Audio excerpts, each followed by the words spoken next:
you cannot have a proper negotiation around the conference table if you don't predetermine what the contents or the sequence of the agenda would be before the round table conference. And they didn't quite understand. And I gave them an example of Fair's intervention in Cote d'Ivoire. And I was saying, look, listen, for the rebel movement, it was absolutely important to talk about electoral and constitutional reforms. For the government in power, disarmament was more important than constitutional. And I'll explain why. Once you dealt with disarmament and agreed that you were going to disarm them completely, it was the only tool they had. So one side had already, by determining where the agenda would be fixed, had already won or determined the outcome of the negotiation.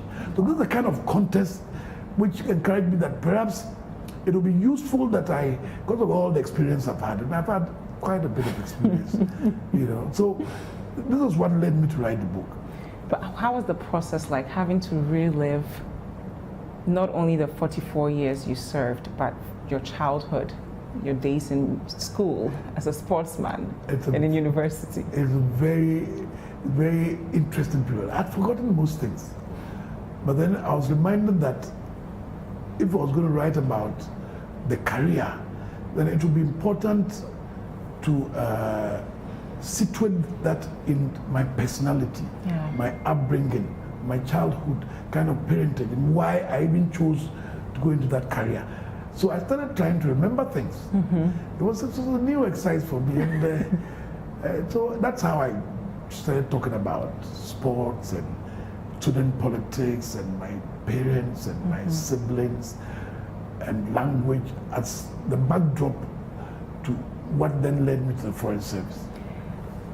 If someone reading the book, the first couple of chapters, actually when you read chapter 1, one would think that you would have ended up as a politician, not necessarily a diplomat. Why? Because I was president of the Students' Representative Council at a time when there was a lot of political activity. Yes, and the way you even defined people who lead schools. Yeah. As radicals.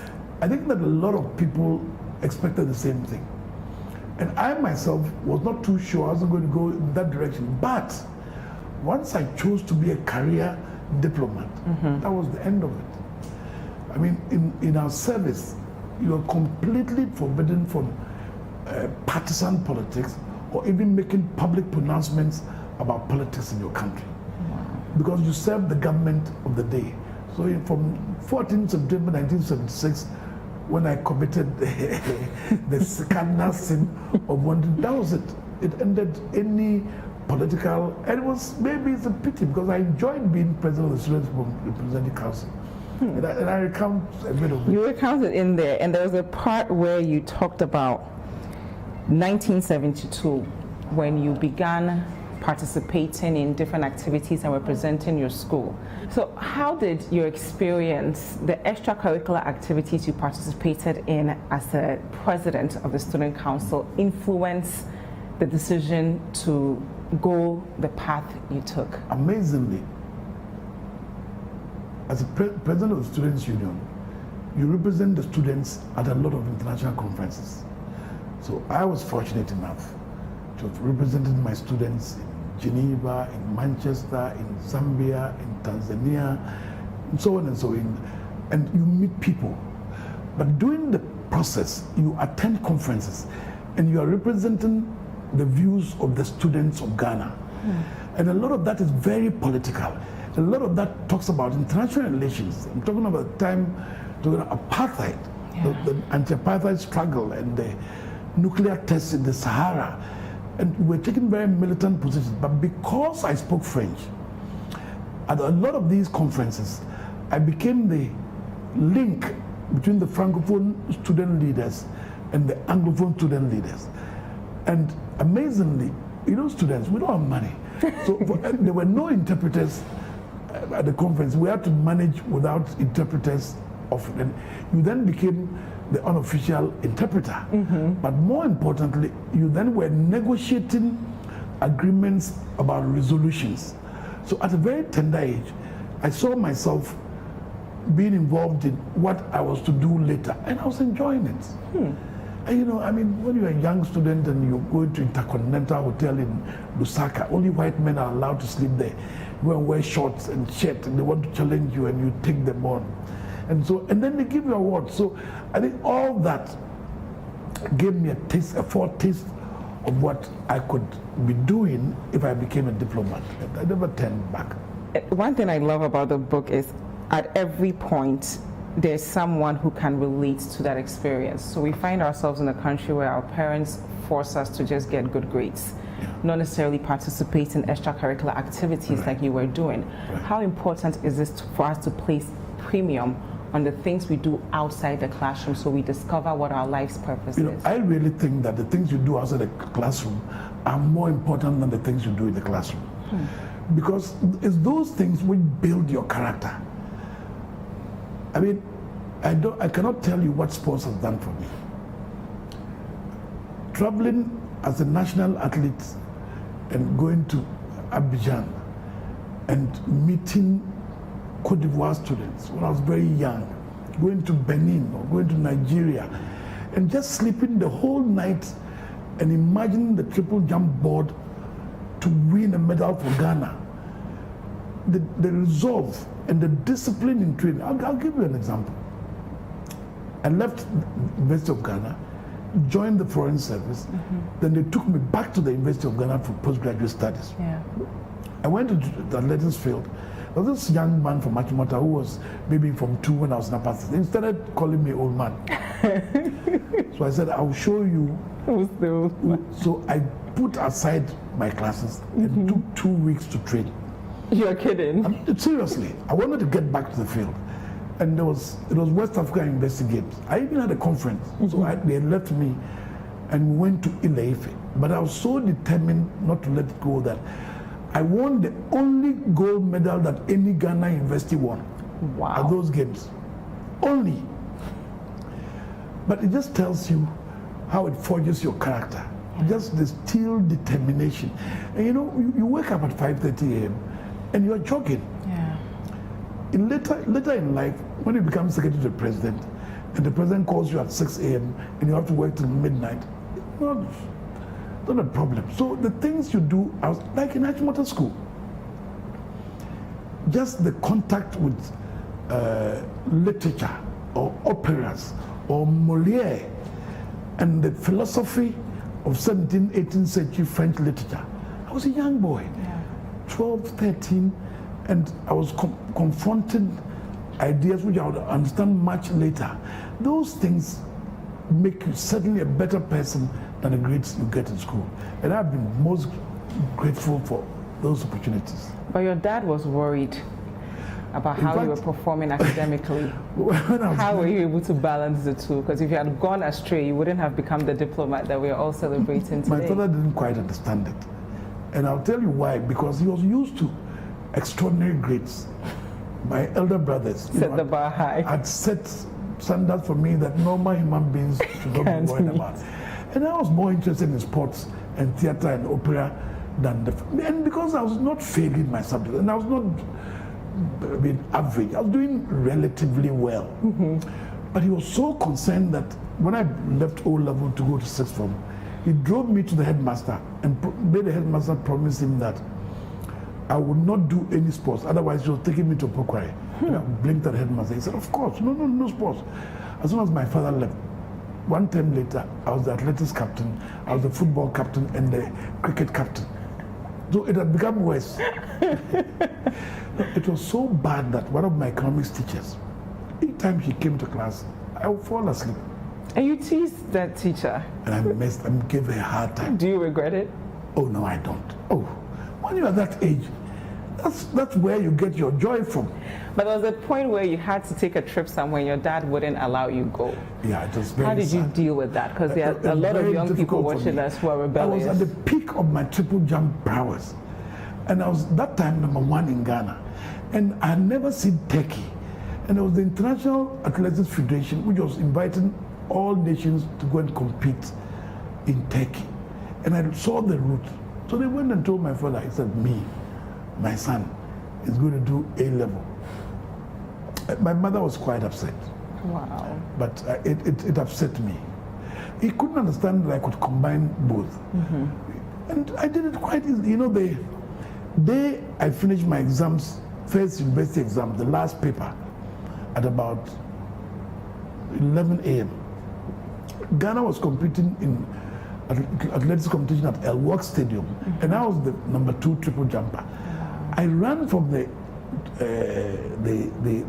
exam room, took a bus, got to El Wak, went straight to the changing room, and in 15 minutes, my event was on. Wow. I loved it. How were you able to apply some of these skills that you got from being a sportsman to your career? You see, and a lot of people don't realize it. In diplomacy, networking, it's a basic fundamental ingredient. And the relationships you build over time come in handy. And I'll give you two very concrete examples.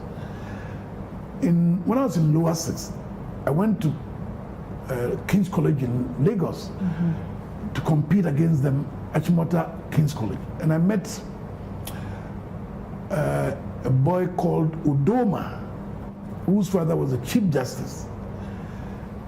Recently, there was some difficulty here, and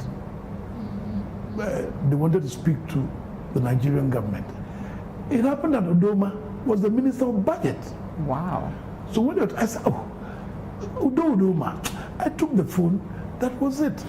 The current Minister of Information in Nigeria happened to be my classmate. So you build those networks early. You know, the current Chief of Staff in Cote d'Ivoire, I knew him when I used to go and do athletics in Abidjan. Wow. So, and once you have that kind of network, as you go forward, you just take a phone and it's done. The current Chief of Staff in Guinea, I used to play tennis with. And then he was only a university lecturer.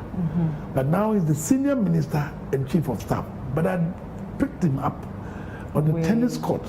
Wow. So these things, sports, relationships, even nightclubs. Okay, we're gonna get there later. But let's talk about your experience in Paris. How's that like? Oh, then finding out you have to go to Conakry. Paris was very good. It was very good because I was fairly junior, and this was a time the whole question of debt management had become an issue in Africa. You know, by that time we're talking about debt rescheduling, not debt forgiveness. But the rescheduling itself was anathema to the donor community. So there was ERP. And Ghana was taken very seriously. But we used to do it in Paris.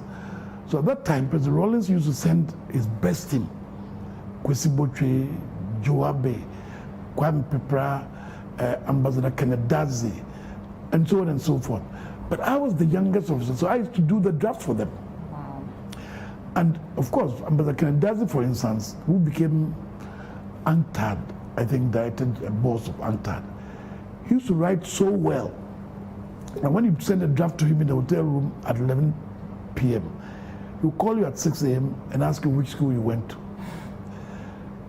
So it gave me the opportunity to sharpen my economics and to see how the international finance bit operates. And then also we had concurrent accreditation to the Vatican, to Spain, to Portugal, to Greece. And heads of missions don't like going to such places. So they will send you when there's an event and, you know, young boy, you discover. Paris was good. It was very, very, very, very good. And I made a lot of friends. You know, I should be saying this off air, but I'll say it on there. President Wad, when he was in opposition, we had to go and negotiate with him to join President Diouf's government before he broke away to become president. And the only reason why it was easy for me was that we went to negotiate with him in Gabon, but I had met him in his girlfriend's house. Hey, What were you doing in his girlfriend's house? She was a friend of mine, nice girl. Okay. Cameroonian. I didn't remember her name. Ngobia. But because he had met me in the lady's house, it was very easy for him to relate to me when we later had to meet him in Libreville to try and convince him to. And he agreed. He later became senior minister. Just because he had that rapport with because you? He was comfortable. How did you react to finding out that you have to go to Conakry? You know, it was in '92, and I'd seen a bit of what was happening in Liberia. Yeah. And I was looking forward to some adventure. I'd seen Paris, and the life was too easy. So going to Conakry for me was not, I was not frightened. And I also wanted to discover the other side of it. But I'll tell you, it was a very good decision because I really learned my trade in Conakry. You see, in Conakry, first of all, I had two political ambassadors, and both of them were not very interested in what was happening. I had no first secretary, so I was a political officer, economic officer, consular officer, and everything else. So you do all the work, or 95% of the work. And then in between, the heads of missions are moved, so you act as head of mission when you are young. And when you act as head of mission, you receive the president.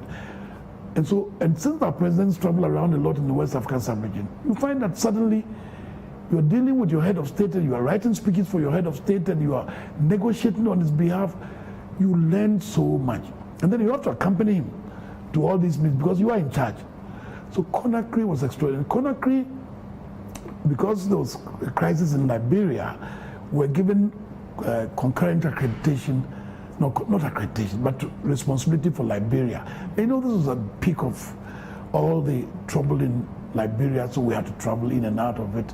I'll leave those details out. Yes, they have to get the book to find out the details. And then soon after, Yaya Jammeh school occurred, and I was asked to go. In fact, 3 days after he let me leave all those.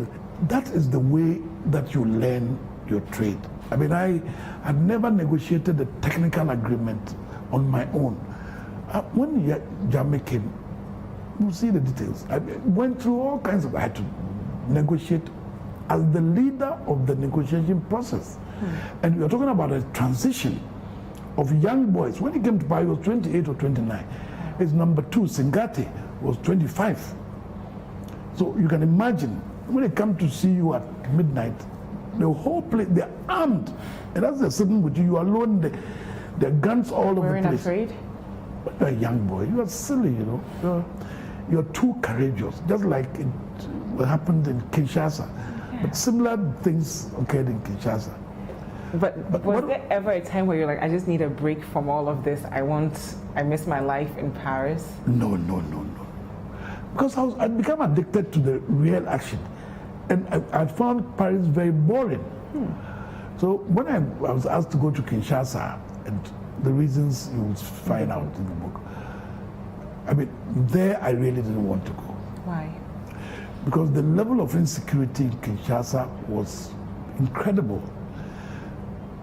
There had just been a takeover of a government which had been in power forever. They had come from the east. The neighboring countries, you know, DRC has 9 neighbors. The neighboring countries had a direct interest in what was happening because DRC is very rich. It's probably one of the richest countries in the world. You know, some of the things they used to produce, telephones and aircrafts, DRC has more than any other country in the world. So all these neighbors had an economic interest in it, and many of them had sent soldiers to support the two sides of the case. So I talk about the role of Rwanda and Uganda, and then 20 minutes away by boat, there was a war in Congo-Brazzaville, and I had responsibility for Congo-Brazzaville. And then I had responsibility for Burundi and Rwanda. Both places were on fire. I mean, Kinshasa, I must admit, I was in a hurry to run away. No, because really, it was dangerous. It was very dangerous. very dangerous. You find out all the details. But in spite of all these warlords you came across, that you narrate an experience with Charles Taylor when he was on his way to the International Criminal Court and his daughters were crying. And it almost feels as though you empathized with him, and we all see him as a villain. I had worked with Charles Taylor much earlier when President Uffe used to mediate in the Liberian crisis. And we used to go to Yamoussoukro. All this is part of the volume 2 of the, all this is not in the book, but it's just to give you the background. Okay. And Charles Taylor and the then Prime Minister Kofi Kofigo from Togo were the younger boys, and the heads of states didn't want to talk to them. So I was the one they could talk to. And we'll go and hide in the corner and have long conversations. So I'd worked with him for a long time. And on the day that we were taking my way to Abuja, it was not empathy, it was relief, because what we saw in Monrovia that day, they could have attacked and killed all the heads of states who were there. We were with Mbeki, Chisano, Obasanjo, and President Kufuor. There was an airy feeling. You don't want me to tell the details. Don't tell the details. This is told in the book. Yes, it is. But how did it feel just seeing the way his family perceived him? Because the world didn't see it that way. The family loved him. And as you know, his wife later became a very important person. Yeah. It's still a very important person in Liberia. It was a difficult trip. Yeah. And even the heads of states were silent. Obasanjo was trying to crack jokes, they just ignored him. And you know, it seemed almost unreal. And our worry was that we knew what the US was planning. And the US had Marines offshore. And why we were so sad, that is not in this book, because it's in the volume 2. Okay. I can tell. When is the volume 2 coming out? Oh. Okay, don't give it away, because on Monday we're focusing on this book. We had a meeting in the presidency to negotiate with Charles Taylor, Mbeki, Chisano, President Kufuor, and Charles Taylor. We had agreed on Charles Taylor leaving. We had actually started drafting an announcement which was going to go and give at the conference center. I came from the president's office to take a drafting pad to write out an agreement for them to sign, when I heard that the court in Freetown had already charged Charles Taylor. So the whole day that we had been locked in there so I went in there and said, look, you're wasting your time. They have just charged Charles Taylor. And they were furious. Wow. Because the deal we had cut in that room was better than what they were offering. And it was Charles Taylor who was going to the conference center to announce that I decided to do AB. It was a better way than, you know, everybody else trying to breathe down his throat, you know. Anyway. We'll read the rest in the book. But talk to us about your relationship with the different heads of states you worked under, all the way from Liman to Rawlins. We're going to get to Kufuor later, but how was that relationship like? Let me start with Rawlins. Okay. We were in school together. He was 2 years ahead of me. He's your brother's friend? My late brother's friend. Yeah. And they were very close. So I used to be their errand boy sometimes. And no. Hopefully you bought legal. So he knew me. But once he became head of state and he started traveling with me, he discovered a different person because he didn't know me at work and all that. And let me admit publicly that I was surprised about the amount of responsibility he used to give me. He used to call me sometimes to castle and say, look, I want you to draft this thing for me. But he had his foreign ministers. So the relationship was good. It was very professional. And he could trust me because he insisted on me being his interpreter on the most delicate mission. So I had a good working relationship with Jerry Rawlings. And, he paid me back. There was a time I was going to Washington on an official visit. I was on posting in Conakry, but he sent an aircraft to get me to Accra so that I'll accompany him and then respond to the issues on sub-regional security. So I had a good relationship with Jerry Rawlings, and I learned a lot from it. Liman was even better because President Liman discovered that Professor Ansah was my special subject lecturer, and they were very close. So after I'd been, then I was deputy chief of protocol, and Ambassador Keto used to allow me to go and sit in the handover sessions. Once he saw Professor Ansah coming in, Professor Ansah be partying with him, that was it. Liman insisted that I should accompany him on all his trips to Africa. So I had a good relationship with Liman too, and at night he used to sit with us, sometimes with Professor Bene, late Professor Bene, sometimes with Professor Ivan Adai-Mensah. And he used to sort of talk to us about his vision for Ghana and Africa. And for a young officer, it was fantastic. I'd barely been there for 2 years, 3 years, and I was learning the trade. So in his first meeting with Eyadema, which I described, I picked up a lot of things. So I had a good relationship with Liman too. But President Kufuor was his secretary, and I worked with him every day for 8 years. So you can understand that perhaps the closest relationship I had was with him, because we did with other heads of states. I only worked with them when I was back home from posting. So once I was away, there was no connection. But once I got back and I got into Africa department, then I would start traveling with them. But President Kufuor, I was stuck there from January 2001 to January 2009. And I had to see him every morning. And I was the last person he saw every night before he left.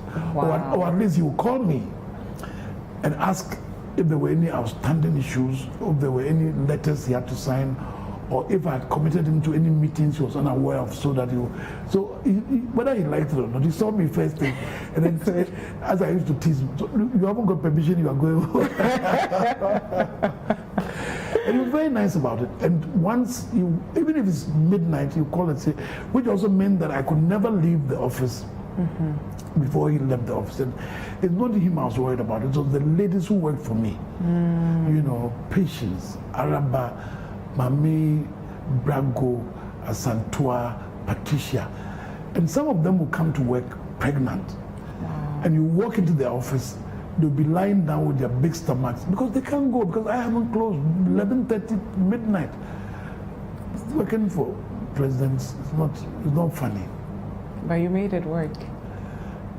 I'm going to write a book about it. So we should look out for that. The temporary title is How Not to Govern Ghana. How Not to Govern Ghana. Inside Jack's presidency. Wow, okay. It has to come out soon so that we can get it. That will take a bit of time. Okay. After the volume 2, then we'll get that one. Yes. So walk us through, especially the young diplomats who are watching us, how to navigate the way the different heads of states relate to one another. So Obasanjo's relationship with Rawlings versus his relationship with Kufuor. How do you handle that? You see, you take a cue from your boss and you try and get as much information as possible as to the nature of their relationship, or you get an understanding. Once you get an understanding, then you know how to react. Because if you don't have the background, and that's one of the lessons I referred to in the book, in any conflict resolution situation, we do what we call a conflict analysis. And if you get the personality profile wrong, you're done. And in our third negotiation on the Cote d'Ivoire crisis, there's a gentleman called Dakure Tabre. Dakure, I didn't know that he had such a complex relationship with President Gbagbo. And each time we'd read the conclusion, he would take it up and talk, and he would collapse it.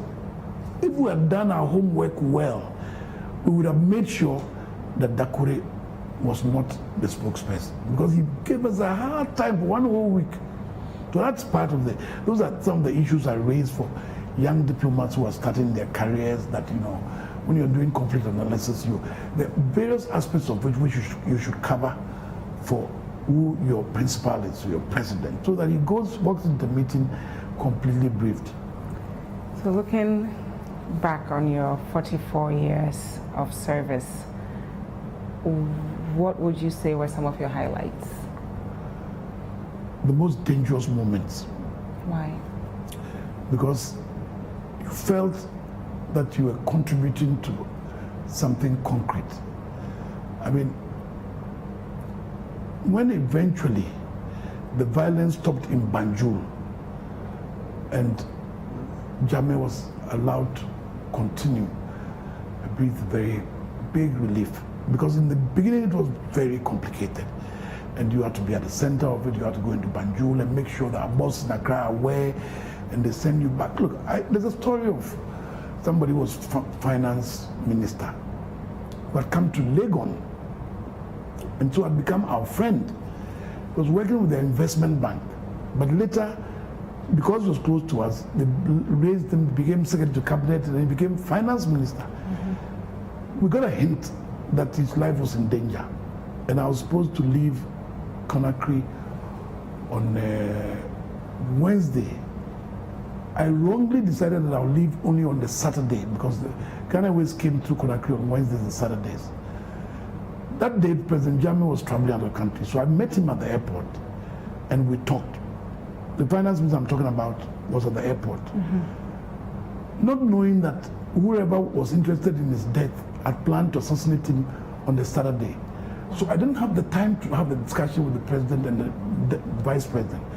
Before I left, got to my hotel, he had been assassinated. All it should have taken was for me to leave on the Wednesday. And I didn't. And, I look back and maybe we are all to blame for it. Maybe we are all to blame for it. In the volume 2, for instance, I talk about how we could have played a better role in saving the life of Sankara. But I drop a hint in there. Yeah, but because we're very engaged. How was the experience like with Sankara? Sankara? Yeah. I was very fortunate. I was the only interpreter between him and President Rawlings all the time. So, what was he like? Lovely person, young, dynamic, genuinely Pan-African.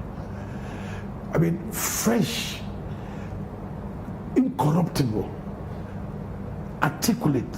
He's one of the few African leaders I've met who you could believe would not be corrupted. And he died like that. He died penniless. Yeah. He was an inspiration. And he was natural. And one day when Waga, feeling the meeting when we were going to sleep, then he came to the hotel at midnight, started banging on our doors. We said, what's happening? He said, I'm taking you to a nightclub. I'm not joking. So he went and woke President Rawlings up. And he went and took a guitar, took us to a nightclub to go and jam. Our meeting was starting the following day at 7 a.m. But it was good working with Thomas Sankara. I give it a hint about in the volume 1, this one. But the real Sankara era comes in the volume 2. From all your experiences with these African heads of state, yes. What will be your reflections on the current state of the continent? Let me not give you my reflection on the current state, but let me give you a general view of my view of what's happening. You're giving me a diplomatic answer. No, but you will get my answer from it. Okay. We went to Sharm el-Sheikh for an extraordinary AU summit. And that summit was supposed to take a decision on the exclusion or otherwise of Mugabe. So we kept Mugabe in the waiting room, and the heads of states were talking. But as I raised my head up, I was wondering what the meeting was about, because I saw Mubarak from Egypt, I saw Ben Ali, I saw Compaore, I saw Sassou Nguesso, I saw Bongo. You got a drift. And these were people who were claiming that Mugabe was illegitimate, and they were going to question him about issues of governance. It is a shame. I think Africa deserves better quality leadership, and I hope that is the right path, because some of them are outstanding. You know, the former Prime Minister of Ethiopia, Meles Zenawi, used to sit next to us in most AU summit. The guy is bright and fresh, and he was not reading notes. President Mbeki was a very firm president. In fact, in his time, he was one of the few who could stand up to Gaddafi in the AU summits. Wow. And he would stand up to him publicly. The rest were all afraid. You know, brother man, brother Gaddafi. When it's all said and done, what would you say were some of your proudest moments? Proudest? The moments I enjoyed most. But proudest, you know, I had a private lunch with the Queen in Buckingham Palace. And they sat me next to her because we were staying in Buckingham Palace doing the state visit. And I enjoyed that 1 hour talking about cricket. And she knew so much about Ghana that as we got up from the lunch, she and I really enjoyed that conversation. And I've never forgotten it.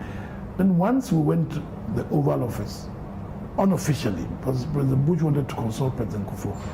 In the middle of it, President Bush decided to ask President Kufuor to ask me my views on the Cote d'Ivoire crisis. And I enjoyed the silence in the room as I carried on. And I thought I was talking to myself. No. And they kept asking me questions.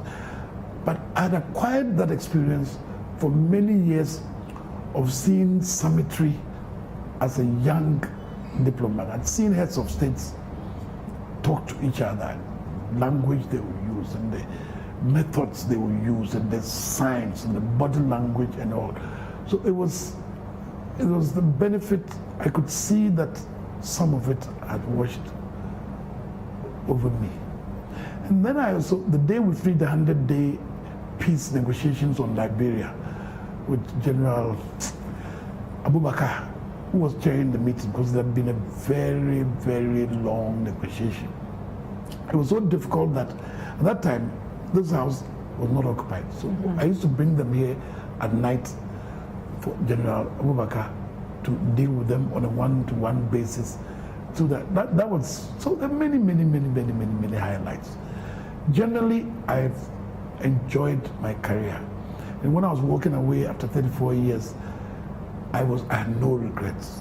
How did it feel? That was 10 years ago.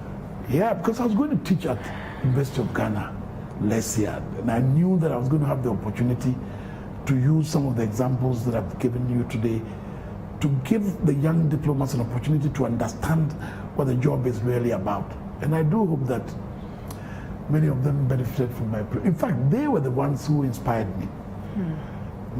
The students.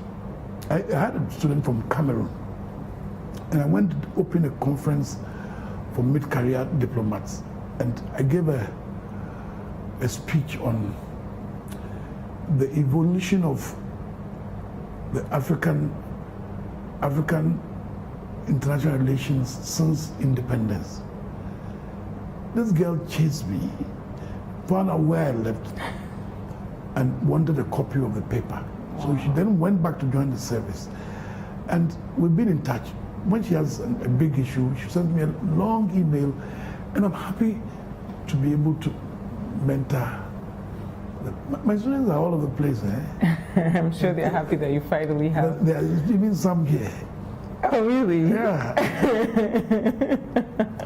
No, but they encourage me. In fact, one of them did a review because he's now got a PhD and he's working as a political advisor to the British High Commissioner. Let's talk about the book. When is the launch? Launch is on Monday, the 14th of September at 3 p.m. Okay. And I will give you the link to the launch. Okay. And I also give you the links to the and email addresses and telephone numbers to the distributors. Because as soon as it's done on Tuesday, they will be in all the major. But I'll give you the details. So if you do me the honor of just pasting them at the end of the interview, I'll be most grateful to see. We will do that. What would you say makes a great diplomat? I wish I could quote it verbatim. There's a chapter in a book called Diplomatic Practice. The author is Satow, and Satow's latest version has been reviewed by about 15 Oxford lecturers. And in this chapter, he's talking about the qualities of a good diplomat. He says he must be well-read, he must have a good personality, he must be tactful, he must be pleasant. But at the end of it, he says, oh, I almost forgot intelligence. Then he adds, well, I had assumed it. So there you are. You've got your answer. He must be intelligent. Oh, I didn't say that. Who said that? I thought you said I. No, we're quoting the person you just referred to, right? But you're assuming that I was a good diplomat. No, I know you were a great diplomat. Thank you, but I'm not sure that everybody would agree with I think everybody would agree. Now, if you could speak to the troublesome young man who gave that teacher a living hell, yes, what would you tell him about this adventure of a life that he was about to embark on? There's only one way that a young officer pursuing this career can succeed. You see, because you're dealing with every subject under the sun. So your greatest tool is knowledge, knowledge, knowledge. Where does the knowledge come from? Reading, reading, reading. But more importantly, because there's so much information on the net and elsewhere, you must have the ability to have what I call superior information. In other words, if everybody is reading about what's happening in Mali today, I can tell you that I know a lot of things happening in Mali since yesterday morning that other people don't know. Because it is important that you have the mechanism to have access to information which is not just on the net. That makes you a very efficient contributor to the formulation of diplomacy and foreign policy. Ambassador D.K. Osei, thank you so much. Dziffa, thanks for having me. I'm so grateful. Thank you. It's been good talking to you. It's been great having you here. Thank you very much. And there you have it. The launch is this Monday, 14th September 2020. 3 p.m. We'll be giving you the information really soon so that you can all join and get a copy of this book. We'll be right back.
There is nothing as hard as a diamond. For buildings with superior strength that withstand all weather conditions, Diamond Cement should be your preferred choice. Locate Diamond Cement nationwide with factories in Aflao, Takrady and Bupe. Diamond Cement, as hard as a diamond.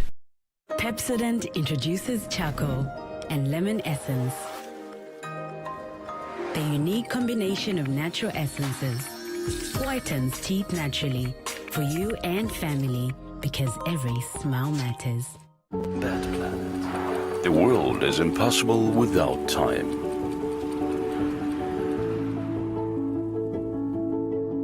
That planet. Time is endless motion.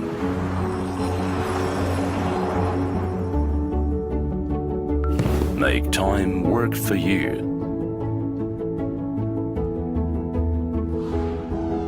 Bet Planet. Time to bet.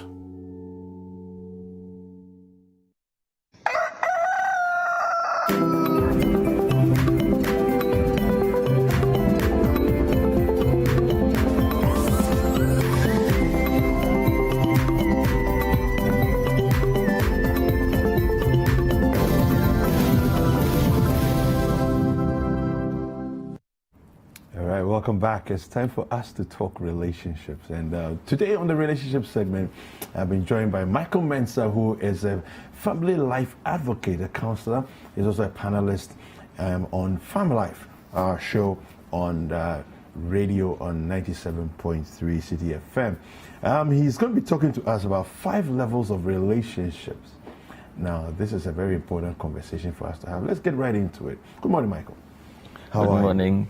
Yeah, I'm good. All right. So, 5 levels of relationship. Yeah. Let's get into it.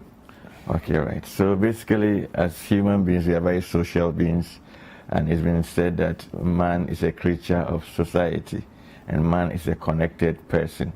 So largely, we interact with people. We have various forms of linkages, and then we end up getting close to some and getting close to one. And so oftentimes the first level is the level of acquaintance. Acquaintance? Yes, okay. Where you strike an acquaintance with somebody. That is just the basic platonic engagements, highs, hellos, people you work with, people you are in the same social groupings with, and stuff like that. So it's on the first level of engagement. No real connection, no special linkages, just engaging on fellow feeling dimensions, being open, being free, being friendly, being warm. And so that's the first level. So the first level of relationship is normally the acquaintance stage, where there are no frills, where there are no real commitments, just platonic engagements. And when that happens, it helps you to exhale, helps you to be of yourself, because there's not really much at stake. Once you're just being a good human being, male, female, you're okay. And that basically is how it goes. No much to it at all. Okay. And the next level? Yeah, so the next level from acquaintance, then come to friendship. Now with friendship comes a bigger issue. You can be with many people but not get drawn to any of them. But then when you get from the acquaintance stage to the friendship stage, you're looking at getting a little more drawn in to a person or a group of people. And even with friendship, you can have as many as maybe 10 levels. So the level 1 is a basic level of just highs, hellos, once a while, a stroll together or a little chat. Then you can go on to the level 2s, the level 3s, level 4s, where now you're taking the friendship and the relationship to a higher level of commitment, where you share a little more about yourself, things that are not too personal, but that still gives a little more knowledge of who you are, maybe the kind of food you like, the kind of place you live, the kind of things you do, your favorite colors and stuff. Those all feature in the process of the friendship. Okay. And then as it rises from the level 3s to the level 4s to the level 6s, then now you are getting more committed. So you can say, this is my friend, because then you are sharing a lot more things in common. You may be different in your nature or close, have certain similarities, but then at this stage you are sharing more about each other, you are drawing yourselves in more, you are spending quality time together, you are, maybe when you have issues you can call the person, and then you can even carry it on to the point where you talk about close friendship. But somebody can be your close friend and yet you will not go on to the level of dating that person. So you can end at level 6, level 7, and that's just good friendship. But if you go on a little higher, then you can look at a close friend. And a close friend, not necessarily because you want to go beyond into the more connected dimension, but somebody that you trust, somebody that you respect, somebody that you care about. Okay. So even on this level, is not the erotic or the more romantic kind of love. It's just a genuine filial kind of love where you care genuinely about the person, the person cares about you. And when you keep that working well, then it gives you that room to express. Because there's an issue, you can call him or her, seek their opinion. There's something that you want to do, you want to know what they think, and you know that they genuinely care. So friendship is the second level where you build a bond of genuineness and then the bond of openness in communication. And often it's a friend, and when it's a good friend, that can tell you truly who you are and how you express. And that friendship is beautiful. And often that stage, it doesn't only become for one. You can have a number of, if you're a guy, you can have a number of female friends. Maybe some may be a little closer than others. And out of the close ones, not all may be the kind that you may be feeling a certain way towards. You get me? So largely, you would have a pool of friends, and some may be closer than others. And then out of that level of volumes of friends, or whatever number may be, then comes the third stage. I assume that's dating, right? Yes, so that's dating. That's dating, okay. So now, out of the number of friends you have, out of maybe a close one, then now you can look at, and now I want to draw closer to somebody. I want that significant other in my life. I want that person who blows my bubble, that person who makes me feel special. And so then you, out of the friends you have, or the close friends you have, then you now start drawing much closer. And now this time, the level of the closeness is not just for platonic, genuine, open relationships, but it's aimed at looking at the possibility of going beyond that and settling down with the person. So dating, people define dating differently in different cultures, but for our working definition this one, we're looking at dating as the next level of the relationship, which allows you to draw closer to a particular person. And at that point, it may not necessarily be one, it may be one or two, because you have not made the commitment. But you are saying, out of these two friends that I have, maybe let's say, this is a guy, maybe out of these two lady friends I have, I just want to know them a little more closely. So you spend more time. That's when you share a lot more deeper things about yourself, your dreams, your aspirations, your plans, what you expect the future to be, and then draw also from them. And as you get closer, this is when you visit them, maybe a little more often, you go out together.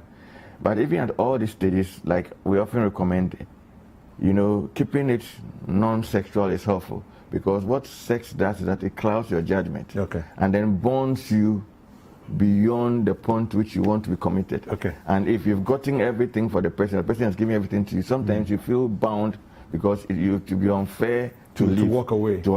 Secondly, at that state too, you don't. So not just, so the first is sex, the next one is even resources. Somebody thinks that once I'm dating you, then I must take care of you, I must sponsor you. If you are sponsoring the person, then you are doing it from the point of a friend, not from the point that you are dating her as a committed partner. Because then if the person is not the kind you want, or you are not the kind they want, then they feel obliged as though they owe you something for what you have given them or how you sponsored them. So if you are doing it, do it purely because you are a good friend who cares and wants to help, but not as a tool to kind of either manipulate or have an advantage over that person. Because it always takes two to have a meaningful relationship. So if you are dating the person is also trying to size you up and be sure whether you are the kind they want to get committed to.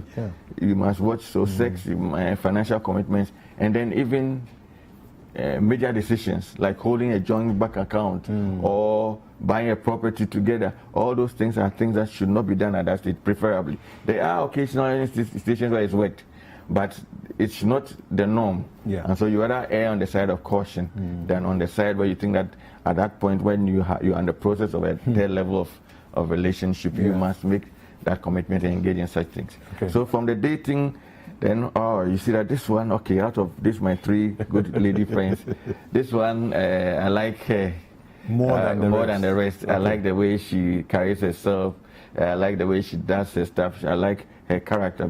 The challenge we have these days is that people are largely very professional, but they are not complete human beings, because it's like the dynamic of society now is moving us so fast towards achievement without being totally whole. Okay. So you see somebody who is academically astute, very intelligent on his job or her job, she's very excellent, but that's all there is to her.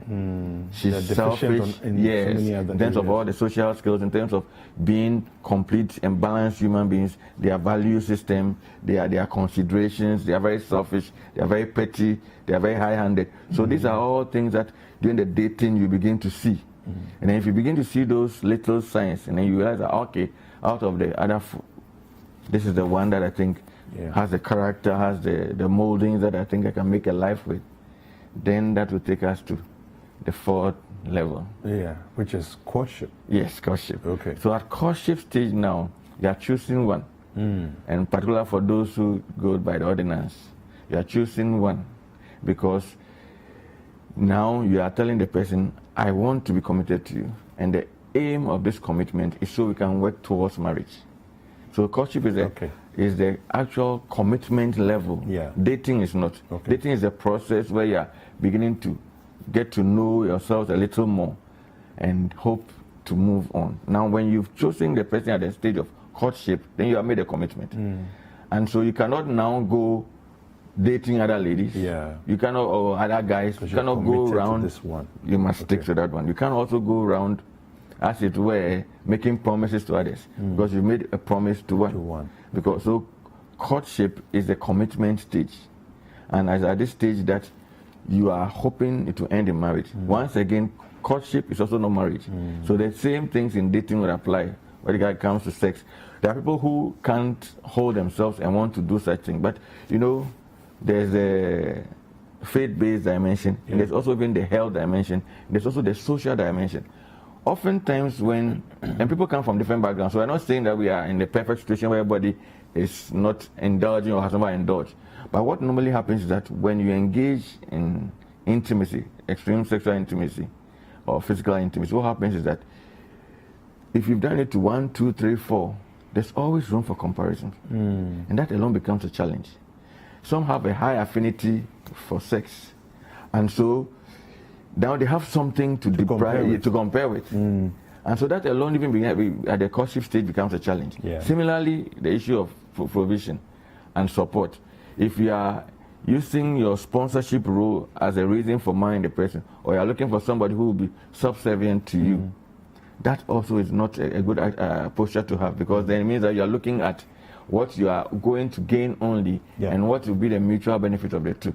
So some of the key elements at the courtship stage, as you are deciding, is to see whether a person has a teachable posture. Because everybody, no matter how good or bad they are, have room to learn. So the person, somebody who is willing to learn, is he or she teachable? Some people are very arrogant, and some people are very incorrigible. If there's a problem, they always think it's you, the other person, never them. So those are the things that will inform your decision. So if the person is teachable, the person is considerate. If the person has a vision, a purpose, it doesn't have to be dependable. And then there are little things that come in their posture.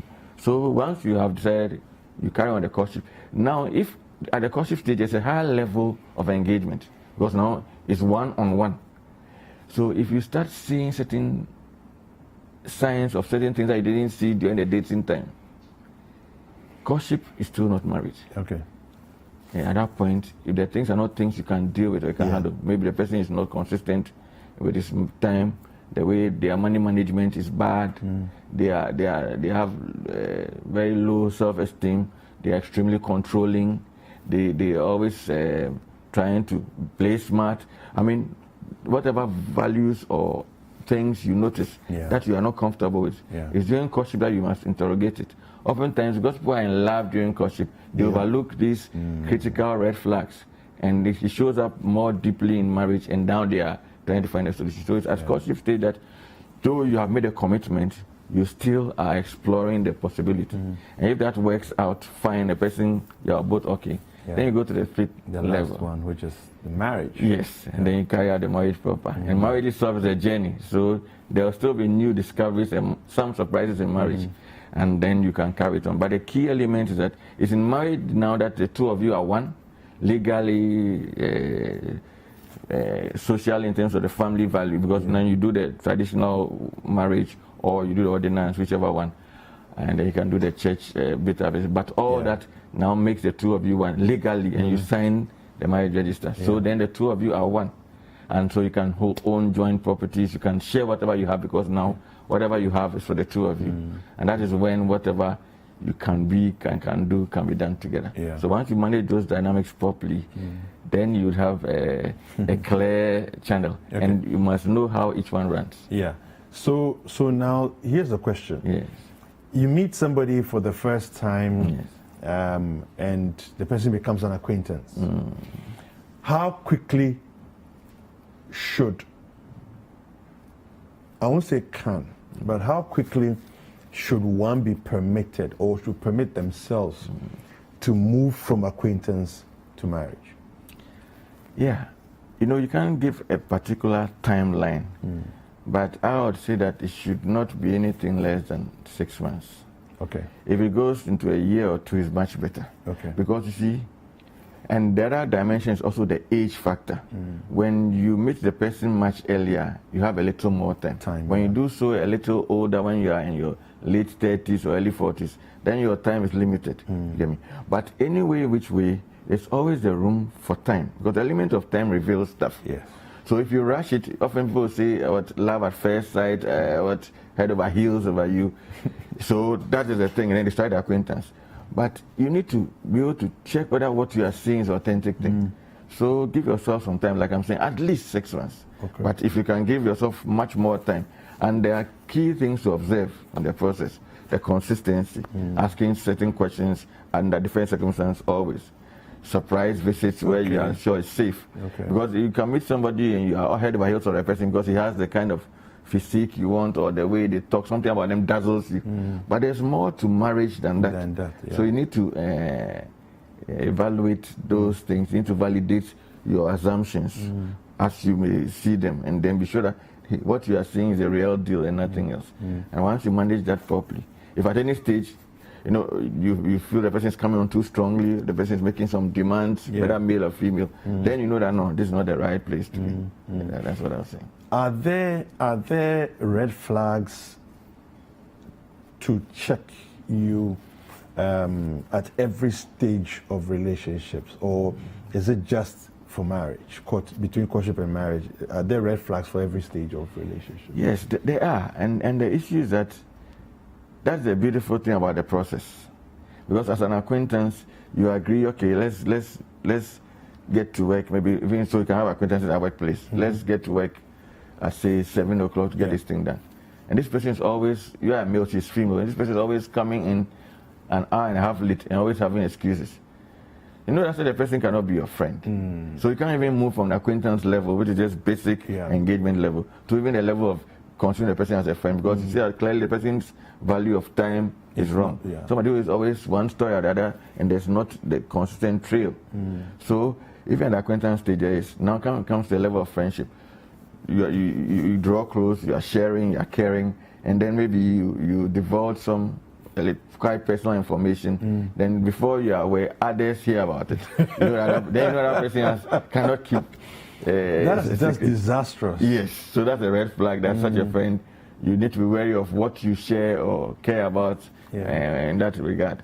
So that's for the friendship level. And when it comes to dating as well, the person starts making some huge demands. If you are drawing close to me, then you must take care of my family. You must pay my school bills. You must rent me an apartment. That's also a sign. Is she calling you a sponsor? Is she coming close to you because of the benefits? Yes, the wherewithal, or that it's really about you, about what you have. You get me? So that's also red flags. And the person's posturing, because at the dating stage, for instance, are they very arrogant? Are they easily angered? Do they have anger issues? Are they very tough to deal with? Are they considerate? Do you always want to have their way? So all those things are signs that will show. And then the same thing is a person, somebody who keeps his word. If he says it's coming, is it coming? Or as you are with him on his phone, you are in his presence, he's discarding your presence and is snubbing you and on the phone constantly. That's disrespect. So those are our signs. He's somebody who is so busy and always says, my work, and you're the kind who wants to have time besides work. Then you know that no, this may be a good guy or a good lady, but her work takes precedence over everything else. So that's something you need to watch. Then it goes on the same for the courtship, and then before. Because I want to get to marriage. Marriage is, like we say, marriage is the final deal, because that one has all the ramifications and all the dimensions that bring you together as one, and gives you the right to procreate, to have pleasure, to have all that other stuff that go with it. Okay. At what point would you say that if you see a red flag, do I accommodate because maybe I don't have enough information? I see the red flag, but I'm not sure whether it's a blip, that will go away, or this is something that's a real problem for me to deal with. At what point do you say, you know what, I'm not, some people may say, listen, you're too hasty. Take your time. Be a bit more patient and be forbearing, But then some people say, but you saw the problem. Why didn't you just walk away? So there's those things, and sometimes it's challenging. At what point does one see a red flag and say, you know what, I'm out? The first thing is, what is a red flag? Okay. And the second thing is, what is your threshold? And the third thing is it a major issue or a trivial issue? Like Amos Kevin often say, always check the irreducible minimums. There are some levels, some items that on your checklist you should not take out. So maybe the issue of, if the red flag is something that is trivial, maybe it has to do with his time. Okay. That can be worked on, or that can sometimes be overlooked if it is not extreme, in the sense that serious engagements or appointments, the person does not show up or on time or at all. Okay. But then when it has to do with something like maybe a character flaw, they are liars. And we spoke about the types of liars the last time. Yes. The person is a pathological liar, a born liar, lies about any and everything.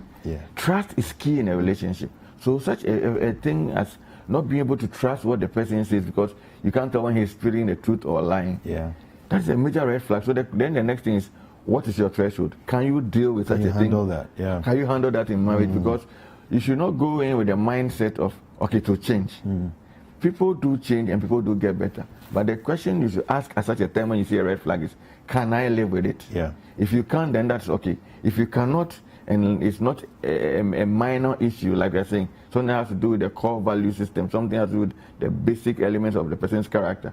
Those are major ones that don't change easily, and those are quite difficult to live with. But if you think you can't live with it, then you should be prepared, because in marriage it will be multiplied. The fullness of it will come up. You get me? So that's what I said, that after observing it. And then the other thing too is, some people don't know who they are, or are not aware of those flaws in their lives.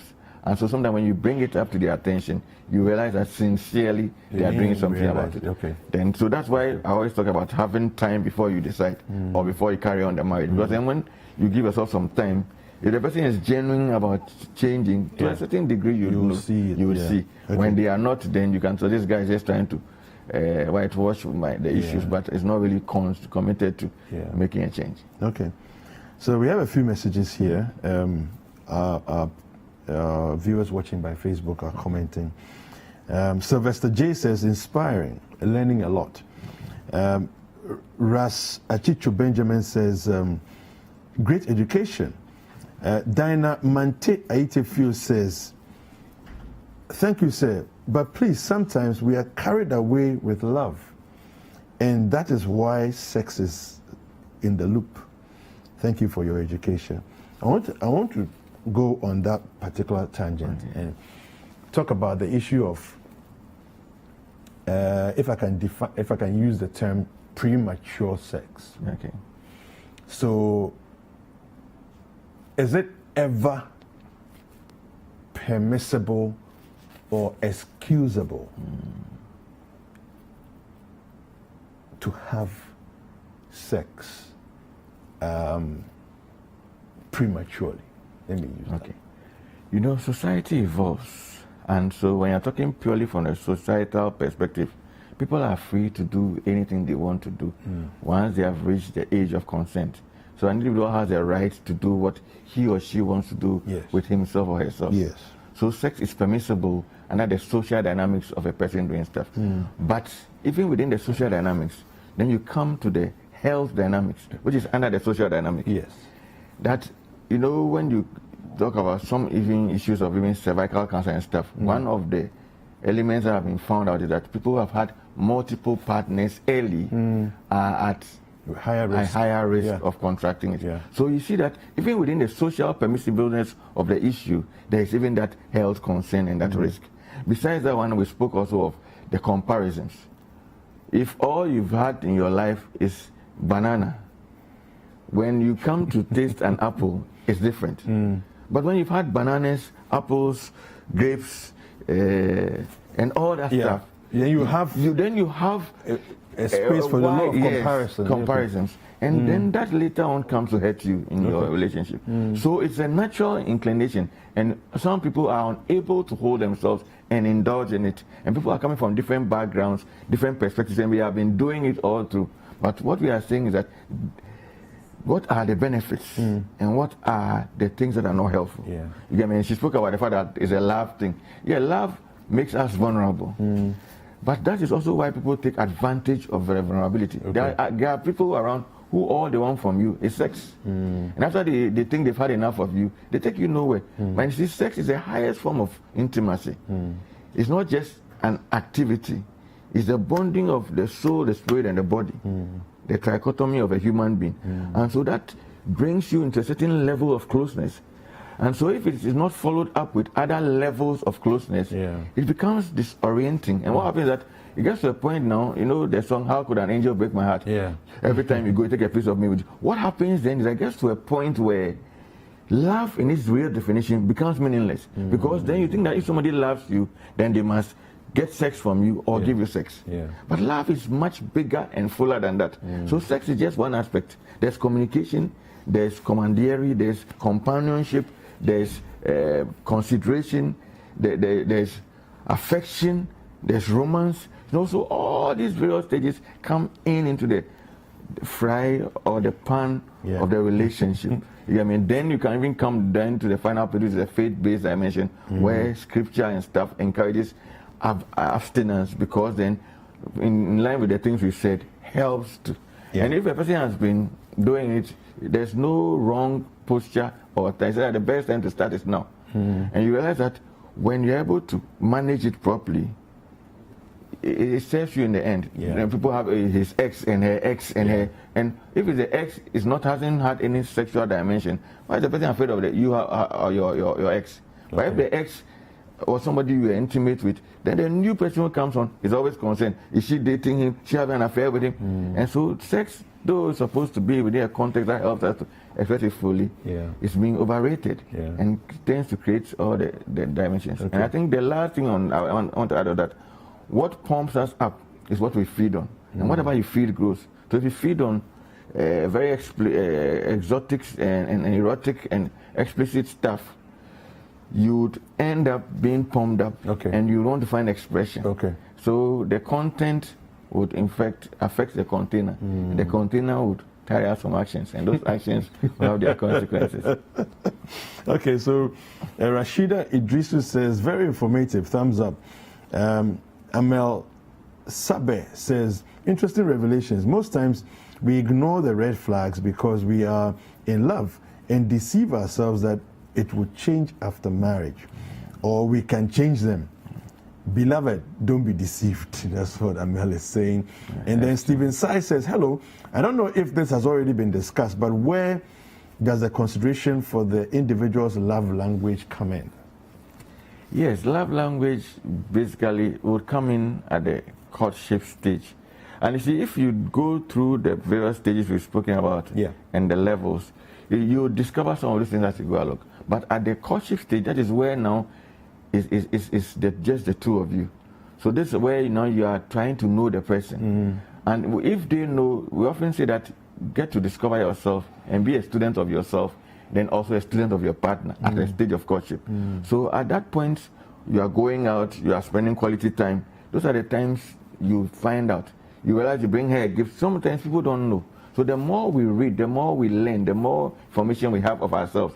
If you know your love language, it's easy to just share with that special, significant person, that look, I love gifts or I love quality time. And for me, quality time means you giving me eye contact, we doing nothing and just chatting for 30 minutes. Like I said that some time ago, that for somebody else, quality time means maybe watching a movie together, just so that they can remain and all. So you need to understand where the person does not know, then you need to discover. You help him or her with what they are doing, and they are so grateful and they are full of appreciation. They say, oh, thank you for loving me. That's their love language. Or you come and then you hold their hand for a stroll and they are, you made my day. So then, being a student of that person, drilling down, you begin to learn. And then, of course, you can't know everything. Marriage will also offer you a higher dimension of it. But at least at the courtship stage, you should be able to learn those critical lessons of what their love languages are. Okay. And Facebook viewers are really active this morning. Wow. Kennedy McLeod says, I love this. Say, you're too much. God bless you for sharing with us. How good is it to be in a distant relationship? Okay, see, the good and the bad. The question is, why is somebody in a distant relationship? That's what it's happened to be. The key element to ask is, how long is it going to be? And what is the nature of the engagement? Do you know the person before the commitment? You know, some people get into those relationships because the person they're physically together, maybe not even connected before, then the person goes and then through exchange of communication, they get connected. Sometimes they don't know each other and somebody links them and they get connected. The challenge with that, even those you know before they leave sometimes change. And in distant relationships, sometimes you don't have the benefit of your physical presence to be able to determine whether the A is A or is Z. You get me? So there's the issue of trust. There's the issue of openness. And then there's the issue of the genuine connectedness. Somebody can be connected to somebody else and will come online for the whatever period or engage you and make you feel the special person in his or her life. Or the others there. And you are not in that jurisdiction to ever find out. You get me? So long distance relationships can work, particularly if it's within a country.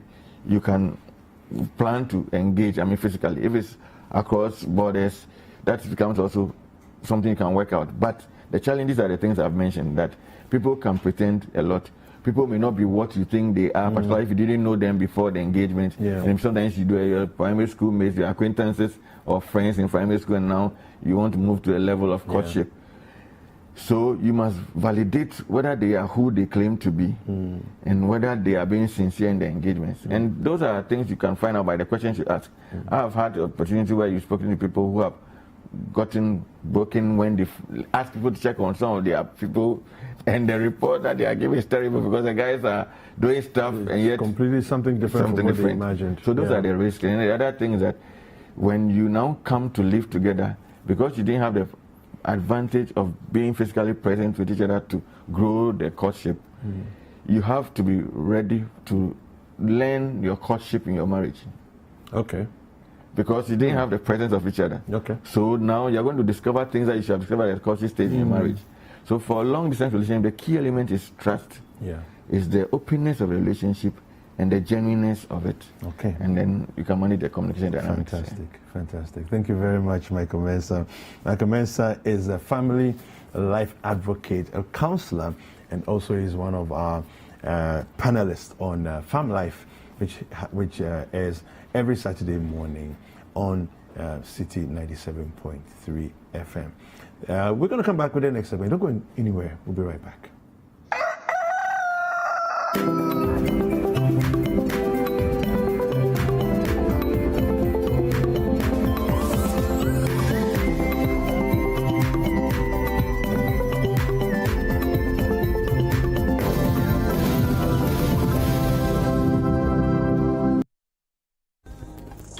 So, should you leave a cheating spouse?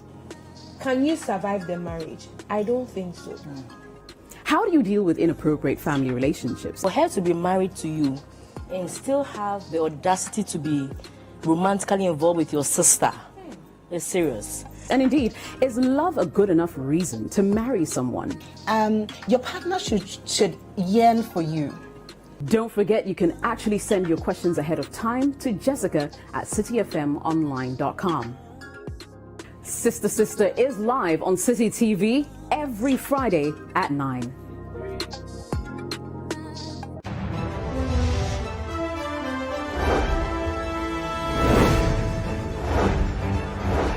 Election 2020, Ghana makes a choice. Tracking and bringing reports of the presidential and parliamentary campaigns across the length and breadth of this nation. Analyzing campaign activities and election data with our panelists on the Voters' Diary. The Voters' Diary is the most factual, instructive, and balanced election 2020 analysis program on television. The Voters' Diary every weekday on Citi TV from 3 p.m. to 4 p.m. Stay informed on all the relevant issues on election 2020. Tune into the Voters' Diary. It's Ghana's choice.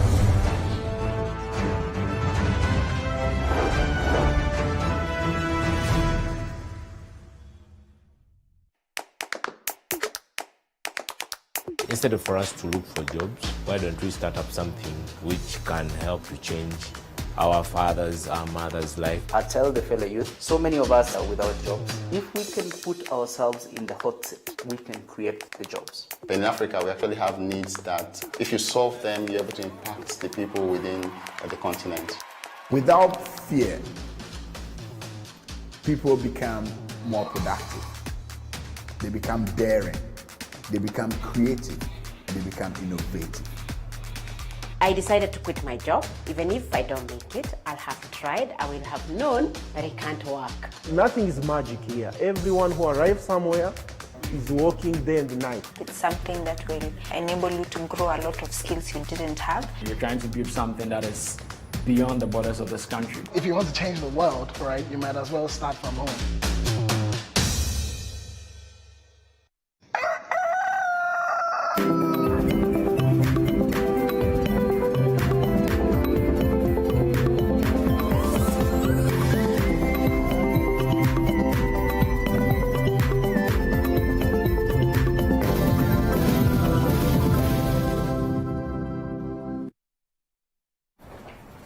Welcome back. It's Breakfast Daily on Citi TV. Yeah, we have had a blast this morning. I enjoyed the relationship segment. I did too. You know, Ato has been on the market for a long time. He doesn't quite know why he just can't find someone. So maybe he should start applying what you guys discussed. I don't know what you guys. He'll find the one. I don't know what you and Ato have against each other, because Ato was also making noise about you riding Okada through town and everything else. I'm glad you did not buy it. I mean, come on. How can I don't even want to visualize it. But we have some really great friends over at Access Bank. Yes, so Airport branch of Access Bank. You've been watching us every day. Shout outs to all the ladies out there who have been watching. All the ladies, no men there. Well, you see, it's the ladies who have been watching and so commenting. We're not shouting out to you. Yeah. You got to watch for us to shout out to you. But thank you guys always for watching. We wouldn't be here without you. So thank you. And all the people who send in messages as well. Thank you. Now, in just a few hours, we're going to discover who will go home. Keyboard idol. It's a hard one. I don't even want, like, as I said it, I'm visualizing Jessica mentioning their names to come forward. It's tough. If only we could get an extension to vote today. I know, right? But the rules are the rules. We can't break the rules. So when it's time to vote from Saturday 5 p.m. it opens up again. Right? Before the show? No, 7 p.m. on Saturday. Right while the show is happening, it opens up again. So all the way till make sure you Thursday. vote, and you can vote as many times as you want. So push in those votes. Okay. And the code to use is *447 *973#. Okay, across all networks, you just dial the short code and you click send. Then you choose vote. Yep. Once you select your contestant, you can select as many numbers as you want, from 1 to 20 to 100. Charlie, just vote as many times as you want so that you keep your candidates in the competition, and we'll find out who would go home with the ultimate grand prize of 10,000 Ghana cedis. So, by popular request, Best Brain is coming back to TV. Ooh. Yes, season 1 of Best Brain is coming back to TV again. Nice. And this time on Tuesdays at 1 p.m. it's going to be showing, and Saturdays at 3 p.m. it's going to be showing on Citi TV. So don't miss it for anything. Best Brain is back. I love People it. have been asking, why are you not doing Best Brain again? We So should. We're bringing it back. We're bringing it back. We're Yeah, bringing it back. bringing it And back. I mean, I loved going through the journey with them and seeing the schools represented in such a great way. And I'm sure other schools that are watching that want to participate will be able to, get you on to season 2 eventually. Yeah. So earlier on, I had a conversation with Fatal Keita, and he spoke about some 2 videos that he's done, and then we watched one earlier on. Yeah. So we're going to take a look at another video of his, and then he'll come and perform for us. Nice. Yeah. Then we have no need being here, guys. My name is Dziffa And I'm David Kwekwe Enjoy Citi. your weekend. We'll see you Monday at 7:30. Absolutely.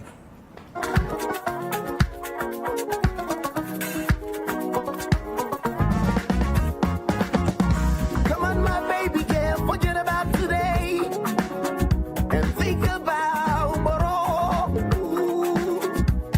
Baby, forget about all the suffering and loving.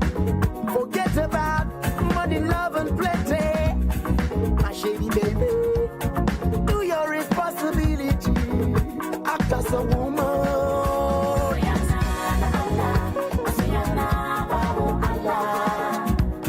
Why you do me so?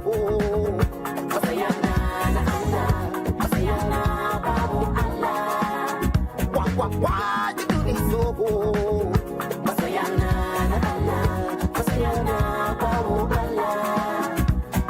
Why you do me so? Come on, girl, my baby girl.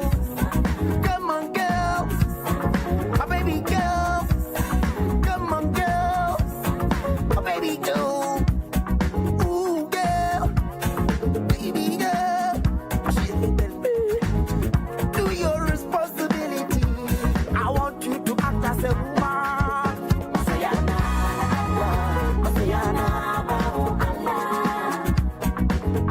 Act as a woman. Yeah,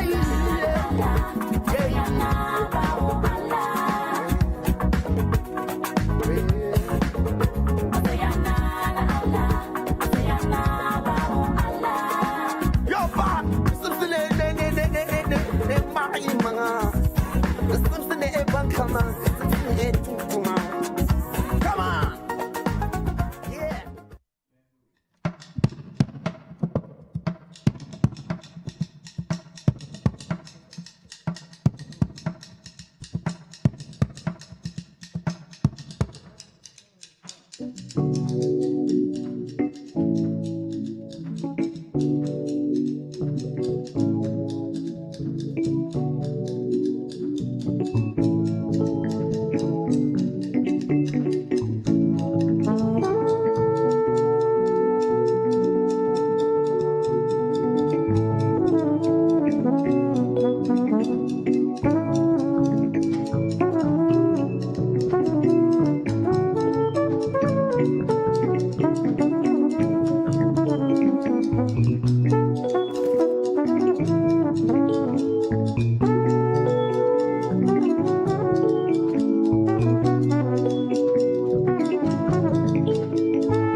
Kuchaka katuza katala makasuna wani Mabichali ya katala makasuna wani Ikuchaka katuza katala makapujele Tala makasuna wani Tala makasuna wani Tala makasushewu Tala makasubamba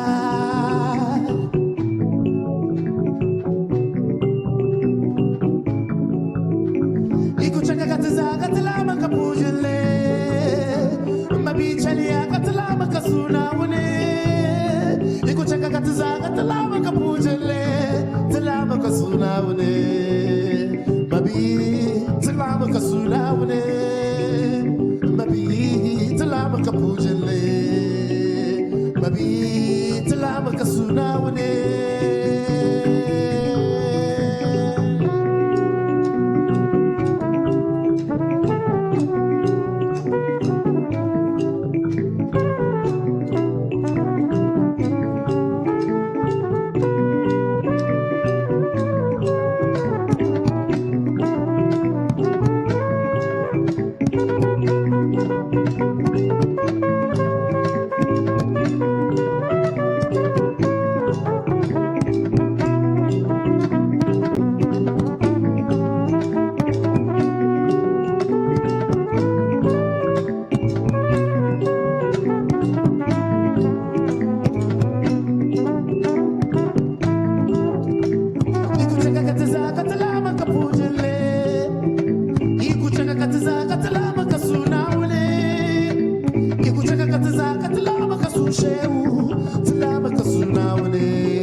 anyas. Salama kasuna wale. Salama kaputele.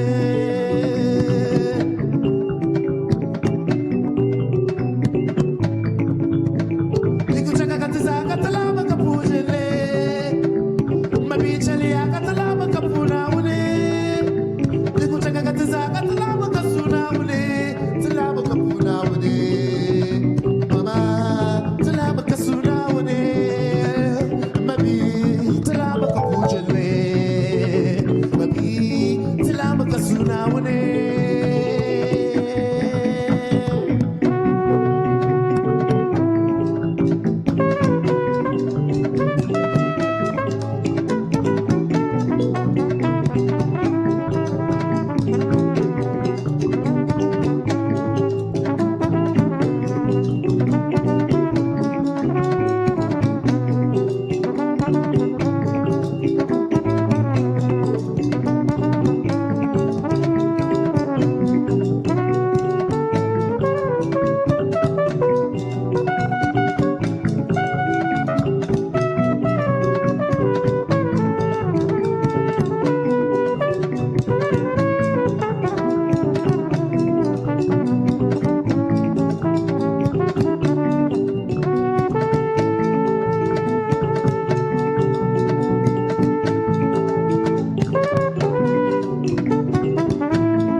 Tipekole tunani, manamata pumujele. Tipekole tunayeli, shali yakatalama kasuna wale. Tipekole tunayeli, shali yakatalama kasutumana wale. Tipekole tunayeli, shali yakatalama kasutumana wale. Tipekole tunani, manamata pumujele. Tipekole tunani, shali yakatalama kasutumana wale. Tipekole tunani, manamata pumujele.